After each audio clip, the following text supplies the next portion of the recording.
नमस्कार मित्रमंडळींनो, आजच्या व्हिडिओमध्ये आपण 16 जुलै 2026 पर्यंत प्रधानमंत्री आवास योजनेबाबत समोर आलेल्या सर्व महत्त्वाचे अपडेट जाणून घेणार आहोत.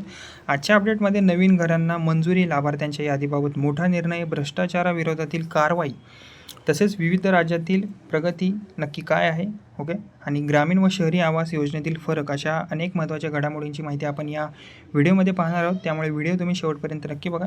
आता जी पहिली अपडेट आलेली आहे त्याबद्दल जर सांगायचं झालं तर ही सर्वात मोठी अपडेट म्हणता येईल, कारण की केंद्र सरकारने पश्चिम बंगालसाठी प्रधानमंत्री आवास योजनेअंतर्गत 1,00,000 नवीन घरांना मंजुरी दिलेली आहे. आणि या निर्णयामुळे हजारो पात्र कुटुंबांना स्वतःचे पक्के घर मिळण्याचा मार्ग जो आहे तो आता मोकळा झालेला आहे. यासोबतच आणखीन एक महत्त्वाचा निर्णय घेण्यात आलेला आहे की लाभार्थ्यांची अंतिम यादी तयार करण्याची मुदत जी आहे ती 20 जुलै 2026 वरून वाढवून आता 15 ऑगस्ट 2026 पर्यंत करण्यात आलेली आहे. यामुळे पात्र लाभार्थ्यांना आवश्यक कागदपत्रे पूर्ण करण्यासाठी अधिक वेळसुद्धा मिळणार आहे. ओके, आता दुसरी जर अपडेट आपण बघितली तर आता शहरी भागासाठी ही अपडेट आहे.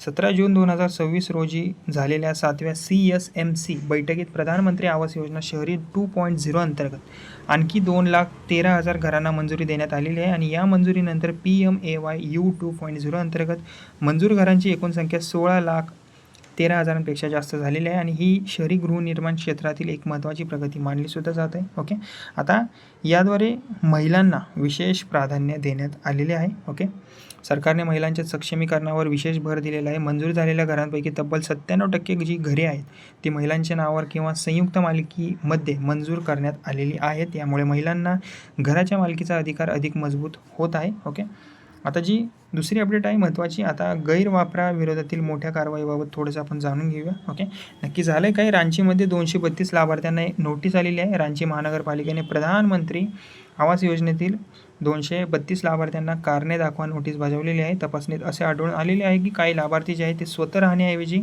सरकारी अनुदानातून मिळालेली घरे बेकायदेशीरपणे भाड्याने घेत आहेत. ओके, देत आहेत भाड्याने. ओके, दुसऱ्यांना, म्हणजे की ते स्वतःचं घर आहे, त्यांना मिळालेलं आहे वापरायला, परंतु ते स्वतः न राहता भाड्याने घर देत आहेत दुसऱ्यांना. प्रशासनाने अशा लाभार्थ्यांना 24 तासांच्या आत स्वतः त्या घरात राहत असल्याचा पुरावा सादर करण्याचे आदेशसुद्धा दिलेले आहेत. जर त्यांनी तो पुरावा जो आहे तो सादर केला नाही तर त्यांची नोंदणी रद्द करण्याची कारवाई केली जाऊ शकते. ओके, आता पश्चिम बंगालमधून अजून एक अपडेट आलेली आहे याविषयी. प्रधानमंत्री आवास योजनेतील कथित भ्रष्टाचार प्रकरणात पश्चिम बंगालचे माजी मंत्री उदयन गुहा यांना 5 दिवसांची पोलीस कोठडी सुनावण्यात आलेली आहे. आणि या प्रकरणाचा तपास संबंधित यंत्रणांकडून सुरू आहे सध्या. ओके, आता जी नंतरची अपडेट आहे त्याबद्दल जर सांगायचं झालं तर विविध राज्यामधील आता थोडीशी आपण प्रगती पाहूया. ओके, छत्तीसगडमध्ये गेल्या 2.5 वर्षात 11 लाख घरे पूर्ण करण्यात आलेली आहेत. यापैकी 2025-26 या आर्थिक वर्षातच 6 लाख घरे पूर्ण झालेली आहेत. आणि यामुळे वार्षिक घर पूर्णतेच्या बाबतीत छत्तीसगड देशात आघाडीवर असल्याचे सुद्धा सांगितले जात आहे. जर आपण आसामची या योजनेची कंडिशन बघितली तर आसाममध्ये आतापर्यंत 22 लाख घरे पूर्ण झालेली आहेत. राज्य सरकारने पुढील 100 दिवसात आणखी 2 लाख घरे पूर्ण करण्याचे लक्ष्य ठेवलेले आहे. आणि जर आपण महाराष्ट्रामधील कंडिशन बघितली तर PMAY-U 2.0 अंतर्गत नव्याने मंजूर झालेल्या घरांमध्ये महाराष्ट्राचाही समावेश आहे.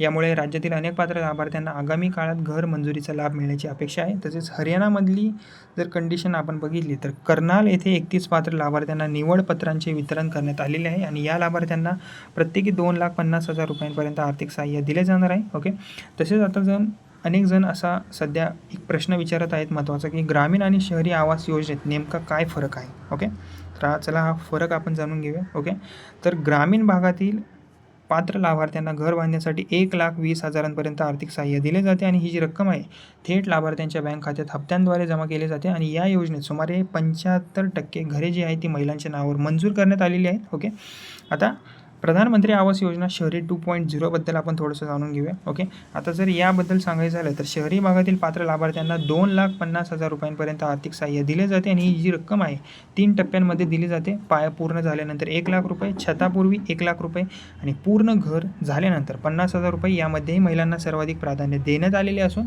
97% घरे जी आहे ती महिलांच्या नावावर किंवा संयुक्त मालकीमध्ये मंजूर करण्यात आलेली आहेत. ओके, तर मंडळींनो, जर तुम्ही प्रधानमंत्री आवास योजनेसाठी अर्ज केला असेल किंवा या योजनेचा लाभ तुम्ही घेण्याचा विचार करत असाल तर या अपडेट्स तुमच्यासाठी अत्यंत महत्त्वाचे आहेत. व्हिडिओ तुम्हाला उपयुक्त वाटला असेल तर लाईक करा, शेअर करा आणि अशाच सरकारी योजना व महाराष्ट्रासह देशभरातील ताज्या अपडेटसाठी आपल्या या बडी चॅनेलला नक्की सबस्क्राईब करा. धन्यवाद.